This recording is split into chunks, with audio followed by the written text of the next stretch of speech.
লন্ডনের উদ্দেশ্যে ঢাকা ছেড়েছে খালেদাকে বহনকারী এয়ার অ্যাম্বুলেন্স। পথে পথে নেতাকর্মীদের শুভেচ্ছা। জুলাই আগস্ট গণহত্যার ন্যায় বিচারের প্রত্যাশা প্রধান বিচারপতির, বললেন ট্রাইব্যুনালের দিকে তাকিয়ে আছে জাতি। নভেম্বর পর্যন্ত 4 শতাধিক ব্যক্তি প্রতিষ্ঠানে ব্যাংক হিসাব জব্দ, নাফিস শরাফতের সম্পত্তি ক্রোকের নির্দেশ।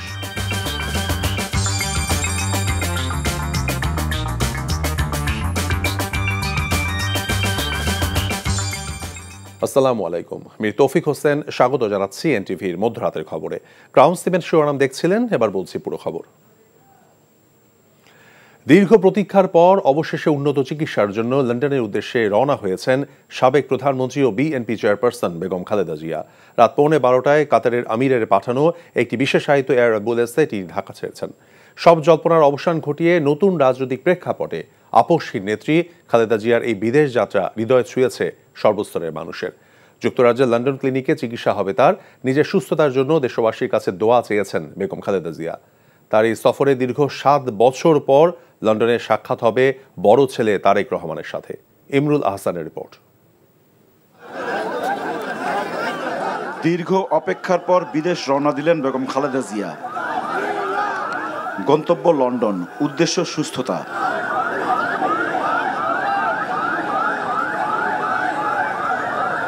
যে নেত্রী জীবনের প্রতিটি মুহূর্ত সংগ্রামের নতুন পথ বুনেছেন, তাকে বিদায় জানাতে ঢাকার রাজপথে নেমে এসেছিল নেতাকর্মীরা। তাদের ভিড় ঠেলে বাসভবন ফিরুজা থেকে বিমানবন্দরের দিকে এগিয়ে যায় গাড়ির বহর।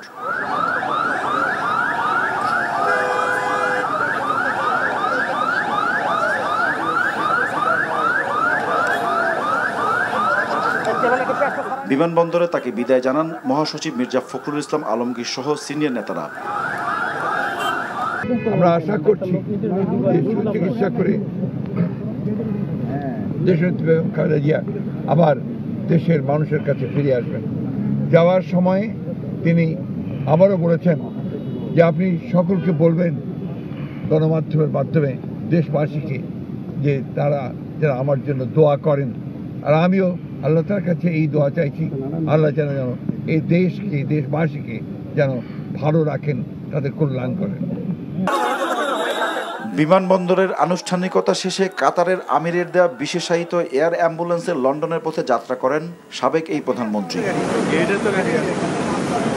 খালেদা জিয়ার এই বিদেশ যাত্রার মধ্য দিয়ে 7 বছরের বিচ্ছেদের শূন্যতা পূরণ হচ্ছে।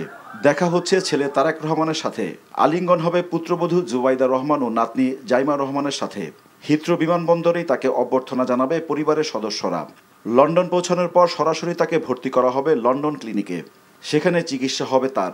সার্বিক তত্ত্বাবধান করবেন পুত্রবধূ ডাক্তার জুবাইদা রহমান। খালেদা জিয়াকে চিকিৎসার জন্য এই বিদেশ যাত্রায় পাড়ি দিতে হয়েছে বন্ধুর পথ। 2020 সালের মার্চে 2 বছরের কারাবন্দিত্বের অবসান হলেও শর্তের বেড়াজালে সুচিকিৎসা থেকে বঞ্চিত করা হয় তাকে।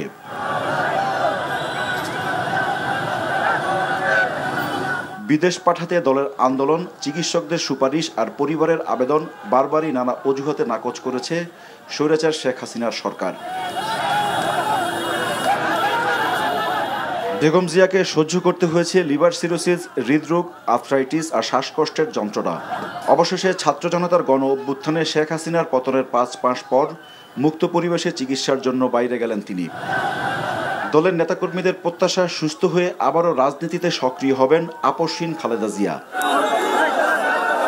আজকে সারা বাংলাদেশের 18 কোটি মানুষই আনন্দিত যে উনি আজকে সুচিকিৎসার জন্য বিদেশ যাচ্ছে। একটা বিশাল এবং স্বয়ং আল্লাহর আশীর্বাদে এবং আল্লাহ উনি ওনাকে সুস্থতার জন্য এবং সমগ্র দেশবাসী চাই আছে উনি কিভাবে সুস্থ হবে, এটা হলো মেইন ব্যাপার। ট্রিটমেন্ট নিয়ে পরিপূর্ণ সুস্থতা অর্জন করে এদেশে মাটিতে এসে আবার এদেশের দায়িত্বভার গ্রহণ করুক। জনগণের সরকার প্রতিষ্ঠা হলে এদেশের মানুষের সেবা করার সুযোগ পাক। আমরা দেশনেত্রী বেগম খালেদা জিয়াকে অবশ্যই আমরা এই গণতন্ত্রের সংগ্রামে যিনি নেতৃত্ব দিয়েছেন, সামনের দিনে উনি নেতৃত্ব দিবেন, এটা আমরা প্রত্যাশা করি। 2 মাস পর দেশে ফেরার কথা রয়েছে বিএনপি চেয়ারপারসন বেগম খালেদা জিয়ার। আসার পথে ওমরা পালনের কথাও রয়েছে তার। Imrul Ahsan, NTV news, Dhaka. শেখ হাসিনা সহ ৯৭ জনের পাসপোর্ট বাতিল করেছে সরকার। গুম খুনের সাথে জড়িত থাকার অভিযোগে আইনশৃঙ্খলা রক্ষাকারী বাহিনীর ২২ কর্মকর্তা এবং জুলাই গণহত্যায় অভিযুক্ত ৭৫ জনের পাসপোর্ট বাতিল করা হয়েছে বলে জানিয়েছে প্রধান উপদেষ্টা প্রেস উইং। এ সময় প্রধান উপদেষ্টা প্রেস সচিব শফিকুল আলম জানিয়েছেন, রাজনৈতিক দলগুলো চাইলে এ বছরের ডিসেম্বরে নির্বাচন আয়োজন সম্ভব। রিপোর্টে আরও জানাচ্ছেন শফি মাহমুদ সাগর। রাজধানীর ফরেন সার্ভিস একাডেমিতে প্রধান উপদেষ্টার প্রেস উইংয়ের নিয়মিত সংবাদ সম্মেলনে শুরুতেই তার প্রেস সচিব জানান, ডক্টর মোহাম্মদ ইউনূসের সাথে সাক্ষাৎ করেছেন জামাতের আমির ডাক্তার শফিকুর রহমান। রাষ্ট্রীয় অতিথি ভবন যমুনায় অনুষ্ঠিত বৈঠকে দেশের সাম্প্রতিক নানা ইস্যু, বিশেষ করে জাতীয় ঐক্য এবং সংস্কার নিয়ে তাদের মধ্যে আলোচনা হয়েছে। জাতীয় ঐক্য এবং কনসেনসাস বিল্ডিং এর জন্য যে জাতীয় ঐক্য এবং ব্যাংকিং সেক্টর রিফর্ম, এগুলো বিষয় নিয়ে কথাবার্তা হয়েছে। এ সময় প্রধান উপদেষ্টার প্রেস উইং থেকে জানানো হয়, খুন, গুম ও জুলাই গণহত্যায় জড়িত থাকার অভিযোগে শেখ হাসিনা সহ ক্ষমতাচ্যুত সরকারের ৯৭ জনের পাসপোর্ট বাতিল করা হয়েছে। আমাদের কাছে এই মুহূর্তে সুনির্দিষ্টভাবে কারো নাম ধাম আপনাদের কাছে প্রকাশ করা সম্ভব নয়। পাসপোর্ট অফিস থেকে আমাদেরকে জানানো হয়েছে যে সরকারকে জানানো হয়েছে যে জুলাই হত্যাকাণ্ডের সাথে অভিযুক্ত ৭৫ জনের পাসপোর্ট বাতিল করা হয়েছে। আপাতত এই বিষয়ে তথ্য এটুকুই।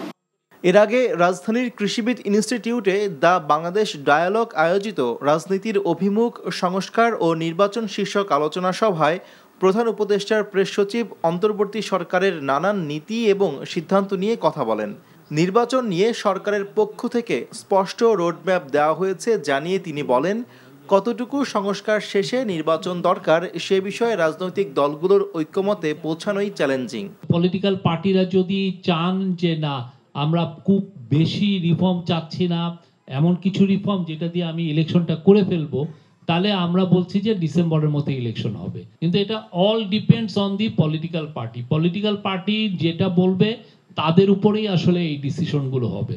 প্রোক্লামেশন নিয়েও ধোঁয়াশার কিছু নেই জানিয়ে প্রধান উপদেষ্টার প্রেস সচিব বলেন, এ ব্যাপারে সব রাজনৈতিক দলগুলোর সাথে আলোচনা চলছে। Shafi Mahmud Sagar, NTV news, Dhaka.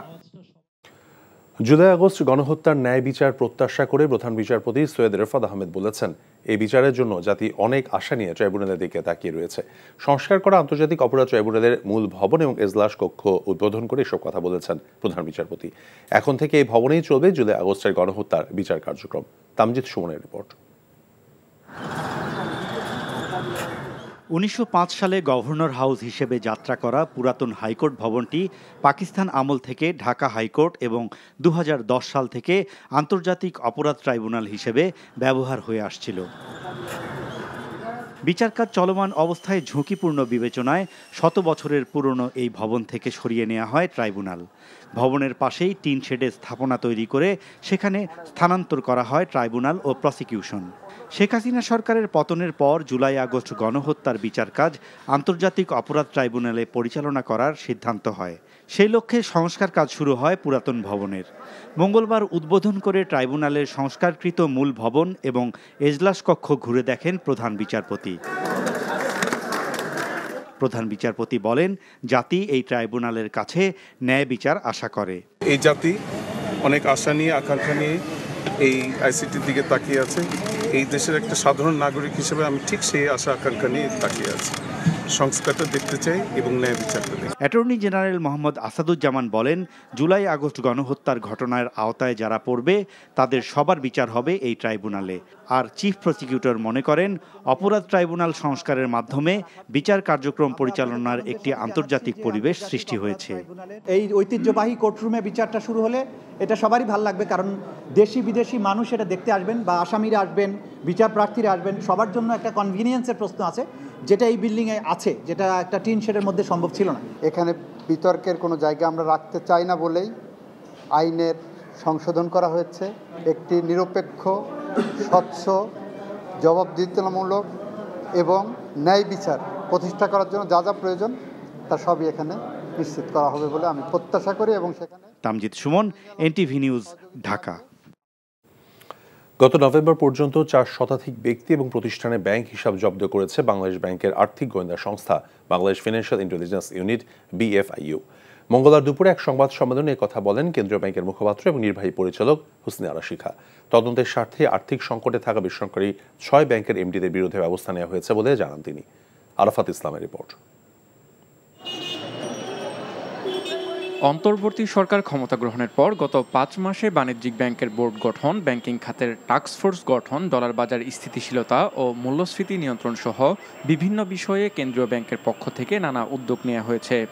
এ সময়ে আর্থিক ভীতি কেটে গেলেও স্থিতিশীলতা ফিরিয়ে আনার ক্ষেত্রে গত 5 মাসের অর্জনে বাংলাদেশ ব্যাংক খুশি নয় বলে জানিয়েছেন প্রতিষ্ঠানটির মুখপাত্র হোসনে আরা শিখা। আপনারা যদি বলেন যে 5 মাস পরে আমি আজকে হ্যাপি কিনা, স্বৈরাচার হাসিনা সরকারের সময়ে নানাভাবে সুবিধা নেয়া বিভিন্ন ব্যাংক ও প্রতিষ্ঠানের বিরুদ্ধে ব্যবস্থা নেয় বাংলাদেশ ব্যাংক, যার অংশ হিসেবে রাজনীতিবিদ, ব্যবসায়ী, সাংবাদিক ও সংশ্লিষ্ট ব্যবসা প্রতিষ্ঠানের ব্যাংক হিসাব জব্দ করে বিএফআইইউ। আমরা জানি যে আগেও মূল্যস্ফীতি বাজারে ছিল, তারপরও আমাদের সুদের হার, নীতি সুদ হার আমাদেরকে বাড়াতে হয়েছে, 2 দফায় বাড়ানো হয়েছে এবং সামনে এই ডিসেম্বর মাসে আমরা আশা করছি যে মূল্যস্ফীতি কিছুটা কমে আসবে। যদি না আসে সেক্ষেত্রে আমাদের এই বাড়া কিন্তু অব্যাহত থাকবে। আর্থিক সংকটে তলানিতে থাকা 6 ব্যাংকের এমডির বিষয়েও কথা বলেন তিনি। এছাড়া মূল্যস্ফীতি না কমলে আবারও নীতি সুদ হার বাড়ানো হবে বলেও উল্লেখ করেন। আমরা বলেছি আমাদের এই তদন্তের স্বার্থে এমডিদেরকে দূরে রাখলে নিরপেক্ষভাবে তদন্ত করা সম্ভব হবে এবং তাদেরকে ছুটিতে যেতে বলা হয়েছে এবং তদন্ত শেষে যদি এমডিরা দেখা যায় যে না, তাদের কোনো ইনভলভমেন্ট নাই, ওনারা সসম্মানে ফেরত আসতে পারবেন। অর্থাৎ নভেম্বর মাসের শেষের দিকে আমাকে জানিয়েছিল যে 400 হিসাবের বেশি তারা জব্দ করেছে।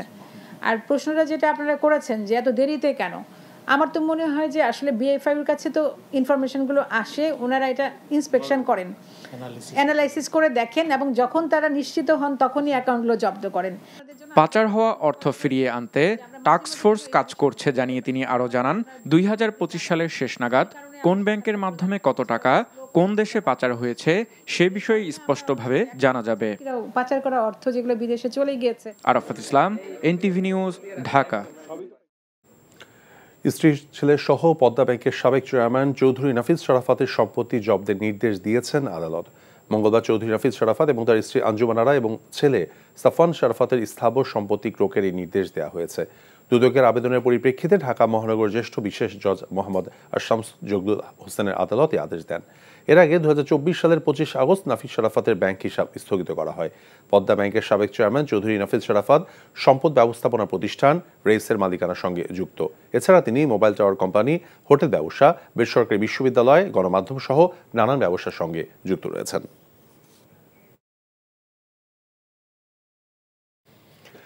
ভিন্ন পরিস্থিতিতে এবছর সব শ্রেণীর সব বই কবে মিলবে তার সময় বেঁধে দেওয়া সম্ভব নয় বলে জানিয়েছেন শিক্ষা উপদেষ্টা ওয়াহিদুদ্দিন মাহমুদ।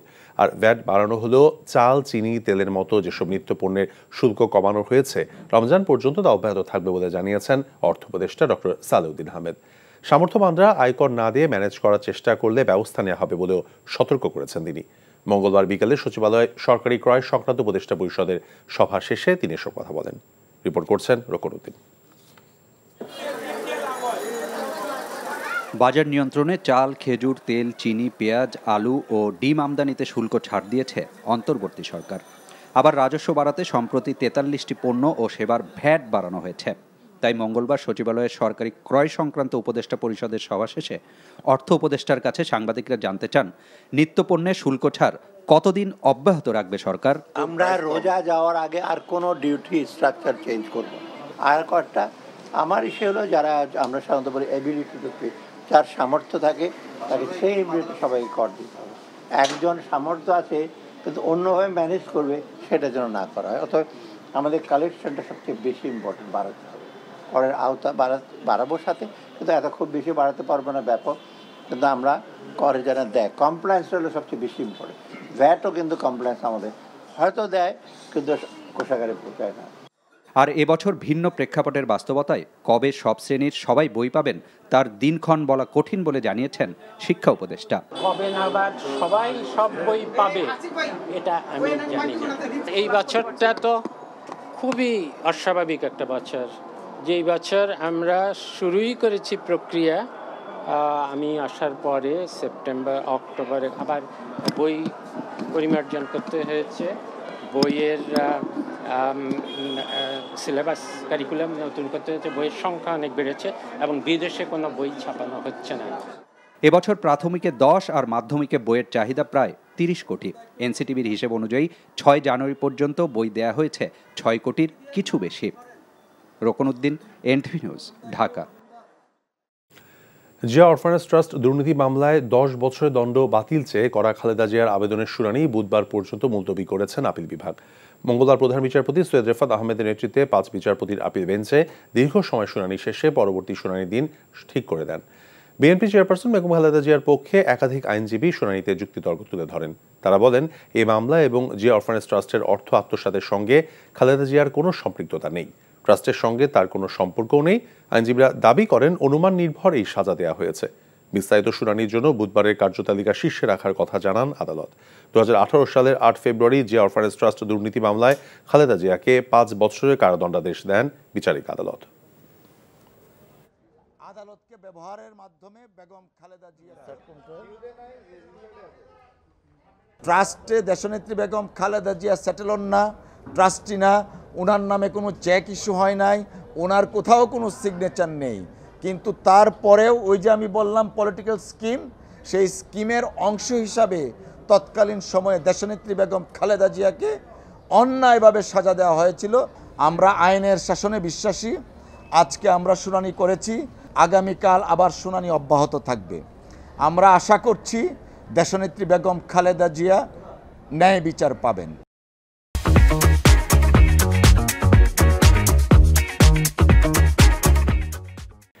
বিএসএফের গুলিতে ফেলানী হত্যার বিচার, ভারতের সঙ্গে সকল চুক্তি প্রকাশ এবং অসম সব চুক্তি বাতিলের দাবিতে জাহাঙ্গীরনগর বিশ্ববিদ্যালয়ে বিক্ষোভ মিছিল এবং সমাবেশ করেছে শিক্ষার্থীরা। ফেলানী হত্যার দিবস উপলক্ষে বৈষম্য বিরোধী ছাত্র আন্দোলনের ব্যানারে এই প্রতিবাদ কর্মসূচি পালন করেন তারা। বিশ্ববিদ্যালয়ের শহীদ মিনার প্রাঙ্গণে বিক্ষোভে ফ্যাসিস্ট শেখ হাসিনা সরকারের নতজানু পররাষ্ট্রনীতির সমালোচনা করেন শিক্ষার্থীরা। ফেলানীকে হত্যাকারী বিএসএফ সদস্য অমিয় ঘোষের ফাঁসির দাবি জানান তারা। সীমান্ত হত্যাকাণ্ড বন্ধে ভারত সরকারের সাথে কার্যকর অবস্থান, অন্তর্বর্তী সরকারের দৃঢ় অবস্থানের আশাবাদ ব্যক্ত করেন বৈষম্য বিরোধী ছাত্র আন্দোলনের নেতাকর্মীরা। বিগত সময় ফেলানী সহ সকল সীমান্ত হত্যার ঘটনায় বিচারের দাবি জানিয়েছেন জাতীয় নাগরিক কমিটির সদস্য সচিব আখতার হোসেন। মঙ্গলবার বিকেলে রাজধানীর শাহবাগে 7 জানুয়ারি ফেলানী দিবসে সীমান্ত হত্যা এবং ভারতীয় আগ্রাসনের বিরুদ্ধে বিক্ষোভ সমাবেশে তিনি কথা বলেন। এ সময় আখতার হোসেন অভিযোগ করেন, সীমান্তে ভারত বাংলাদেশিদের পাখির মতো গুলি করেছে। হুঁশিয়ারি দিয়েও তিনি আরও বলেন, সীমান্তে যদি আর ভারতীয় বাহিনী বন্দুক তুলে তবে বাংলাদেশের মানুষ তা ভেঙে দেবে। এছাড়া ভারতে আশ্রয় নেওয়া শেখ হাসিনাকে ফেরত দেওয়ার দাবি জানান তিনি। বলেন, বিগত সরকারের আমলে ভারতের সাথে হওয়া সব চুক্তি জনসম্মুখে উন্মোচন করতে হবে। যেসব চুক্তিতে বাংলাদেশের স্বার্থ রক্ষিত হয়নি তা বাতিলের দাবি জানান আখতার হোসেন। আমাদের সীমান্তের সংকট ফ্যাসিস্টের পাশে থেকেছেন আমাদের কোন সরকার। গত 16টা বছর ধরে 6 শতাধিক মানুষকে আপনারা হত্যা করেছেন। আমরা জানি ওই শেখ হাসিনা সরকার, ওই ভারতের দালাল সরকার এসবের বিরুদ্ধে কথা বলবে সে আশা আমাদের ছিল না। কিন্তু আমরা বিশ্বাস করি বর্তমান অন্তর্বর্তীকালীন সরকার সীমান্ত হত্যার প্রতিবাদে আন্তর্জাতিক অঙ্গনে বাংলাদেশের পক্ষ থেকে সর্বোচ্চ ব্যবস্থা গ্রহণ করবে। বাংলাদেশের সাথে ভারসাম্যপূর্ণ সম্পর্ক চাইলে শেখ হাসিনাকে ফিরিয়ে দিতে হবে, অন্যথায় ভারত বাংলাদেশের শত্রু রাষ্ট্র হিসেবে চিহ্নিত হবে বলে মন্তব্য করেছেন আমার দেশ পত্রিকার সম্পাদক মাহমুদুর রহমান। তিনি বলেন, দেশকে অস্থিতিশীল করতে ভারতে বসে ষড়যন্ত্র করছে শেখ হাসিনা। মঙ্গলবার রাজধানীর বাংলা মোটরে বৈষম্য বিরোধী ছাত্র আন্দোলন আয়োজিত ফেলানী হত্যা থেকে ডামি ইলেকশন কেড়ে নেওয়া স্বাধীনতা শীর্ষক আলোচনা সভায় একথা বলেন তিনি। এ সময় মাহমুদুর রহমান আরও বলেন, শেখ হাসিনার জন্মই হয়েছে পালানোর জন্য।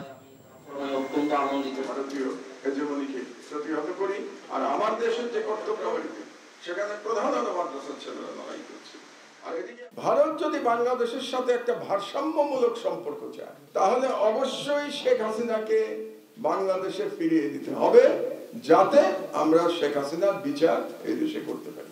যতদিন ভারত শেখ হাসিনাকে ফিরিয়ে না দেবে ততদিন ভারত আমাদের কাছে শত্রু রাষ্ট্র হিসেবে গণ্য হবে। জুলাই বিপ্লবে আহতদের কর্মসংস্থানের উদ্যোগ নিয়েছে স্বরাষ্ট্র মন্ত্রণালয়। পুলিশের বিভিন্ন ইউনিটে প্রথম পর্যায়ে 100 জনকে কাজ দেওয়া হবে বলে জানিয়েছেন স্বরাষ্ট্র উপদেষ্টা। এ সময় তিনি বলেন, বিগত সরকারের সময় মানি লন্ডারিং পুরোপুরি শিল্পে পরিণত হয়েছিল। কারা মানি লন্ডারিং করেছে সেই প্রতিবেদন দ্রুত সময়ের মধ্যে সিআইডিকে দেওয়ার নির্দেশ দেওয়া হয়েছে। সকালে রাজধানীর মালিবাগে স্পেশাল ব্রাঞ্চ এবং সিআইডি কার্যালয় পরিদর্শন শেষে এসব কথা বলেন তিনি। বিস্তারিত নাহিদ প্রিন্সের রিপোর্টে। মঙ্গলবার সকালে পুলিশের বিশেষ শাখা এসবির প্রধান কার্যালয় পরিদর্শনে আসেন স্বরাষ্ট্র উপদেষ্টা। ঘণ্টাখানিক বৈঠক করেন কর্মকর্তাদের সাথে। এরপর পরিদর্শনে যান সিআইডির প্রধান কার্যালয়ে। গণমাধ্যমের সাথে কথা বলেন উপদেষ্টা। জানান, বৈষম্য বিরোধী আন্দোলনে আহতদের পুলিশের বিভিন্ন ইউনিটে চাকরি দেওয়ার পরিকল্পনা করছে অন্তর্বর্তী সরকার। বৈষম্য বিরোধী ছাত্র আন্দোলনে আমাদের অনেক নিহত হয়েছে এবং অনেক আহত হয়েছে। আমাদের যারা আহত হয়েছে তাদের একটা কর্মসংস্থানের কিভাবে ব্যবস্থা করা যায়, আমরা আমাদের এই ডিপার্টমেন্ট, পুলিশ ডিপার্টমেন্ট থেকে আমরা অলরেডি একটা প্রপোজাল পাঠিয়েছি যে যারা আহত হয়েছে তাদের আমরা কিছু যেন আমরা পুলিশে অ্যাবজর্ব করতে পারি। আমরা আপাতত আমরা 100 দিয়ে শুরু করতেছি, পরে হয়তো এই সংখ্যাটা আস্তে আস্তে বাড়াবো। উপদেষ্টা বলেন, বিগত সরকার অর্থ পাচারকে শিল্পে পরিণত করেছিল। বাংলাদেশ ব্যাংক থেকে কত টাকা খোয়া গেছে তার প্রতিবেদন দ্রুত সময়ের মধ্যে দিতে সিআইডিকে নির্দেশ দেওয়া হয়েছে। মানি লন্ডারিংটা আমাকে সবচেয়ে বেশি হয়েছে, এটা নিয়ে আমি বলছি তারা যত তাড়াতাড়ি রিপোর্টটা দিতে পারে। এখন হলে যদি তারা ইনভেস্টিগেশনে করে সময় ক্ষেপণ করে কোনো লাভ নাই। আমি একটা রিপোর্ট চাই যে কারা কারা এটার সাথে জড়িত। এখন আমি ওই যদি ইনভেস্টিগেশন করতে আমার 1.5-2 বছর 3 বছর চলে যায়, ওইটার তো কোনো কার্যকরিতাই থাকে না। সড়কের যানজট সমস্যার কথা স্বীকার করে উপদেষ্টা বলেন, যানজট নিরসন শুধু স্বরাষ্ট্র মন্ত্রণালয়ের একার দায়িত্ব না, সংশ্লিষ্ট সবাইকে একযোগে কাজ করতে হবে। স্বরাষ্ট্র মন্ত্রণালয়ের উদ্যোগে প্রায় 400 শিক্ষার্থী এখন সড়কে কাজ করছে। এ সংখ্যা শীঘ্রই 1000-এ নেওয়া হবে। Nahid Prince, NTV news, Dhaka. RAB, police ও সেনাবাহিনীর সহায়তায় পলিথিন বিরোধী অভিযান আরও জোরদার করা হবে বলে জানিয়েছেন স্বরাষ্ট্র মন্ত্রণালয়ের অতিরিক্ত সচিব নাসিরুদ্দৌলা। মঙ্গলবার সকালে সচিবালয়ে পলিথিন ব্যাগ নিয়ে সংশ্লিষ্ট ব্যবসায়ীদের সঙ্গে বৈঠক শেষে তিনি কথা জানান। প্রাথমিকভাবে সুপার শপে পলিথিন ব্যাগ ব্যবহার বন্ধ করা হয়েছে এবং বাজারে ব্যবহৃত সমস্ত পলিথিন ব্যাগের উৎপাদনও বন্ধ করতে অভিযান জোরদার করা হচ্ছে বলে জানান তিনি। বলেন, পর্যায়ক্রমে অন্যান্য পলিথিন পণ্য আছে নিষিদ্ধের সিদ্ধান্ত হয়েছে। আর পাতলা পলিথিন বন্ধের বিষয়ে সবাই একমত হয়েছে বলে জানিয়েছেন Bangladesh plastic goods manufacturers and exporters অ্যাসোসিয়েশনের প্রেসিডেন্ট শামীম আহমেদ। হঠাৎ করে সব ধরনের পলিথিন নিষিদ্ধ না করে বিকল্প ব্যবস্থা করে পর্যায়ক্রমে বন্ধের আহ্বান জানিয়েছেন ব্যবসায়ীরা।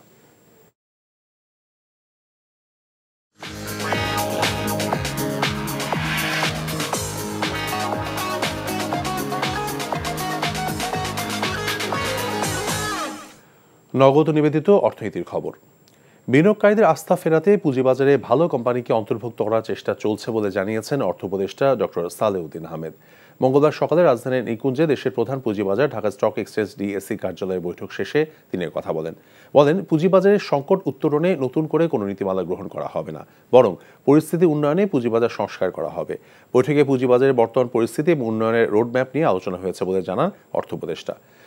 দায়িত্ব নেওয়ার পর পুঁজিবাজার উন্নয়নে তাৎক্ষণিক কাউকে সুবিধা দিতে নতুন নীতিমালা নয়, বরং অংশীজনের সুবিধা অসুবিধা অনুযায়ী পুঁজিবাজার সংস্কার করা হবে। নিজের বলার মতো একটা গল্প ফাউন্ডেশন 7ম বছর পেরিয়ে 8ম বছরে পদার্পণ করেছে। এনটিভি জেদ্দার প্রতিনিধি মাসুদ সেলিম জানান, প্রতিষ্ঠা বার্ষিকী উপলক্ষে কেক কাটা এবং মেগা মিটআপ অনুষ্ঠানের আয়োজন করে জেদ্দা টিম। এ সময় উপস্থিত ছিলেন কোর ভলেন্টিয়ার হোসেন কবির, মাহবুব ফেরদৌস এবং কান্ট্রি অ্যাম্বাসেডর ব্যবসায়ী নেতৃবৃন্দ। ইকবাল বাহারের জাহিদের প্রতিষ্ঠিত অনলাইন প্ল্যাটফর্মটি এরই মধ্যে জনপ্রিয়তা পেয়েছে বাংলাদেশ সহ প্রবাসীদের মাঝে।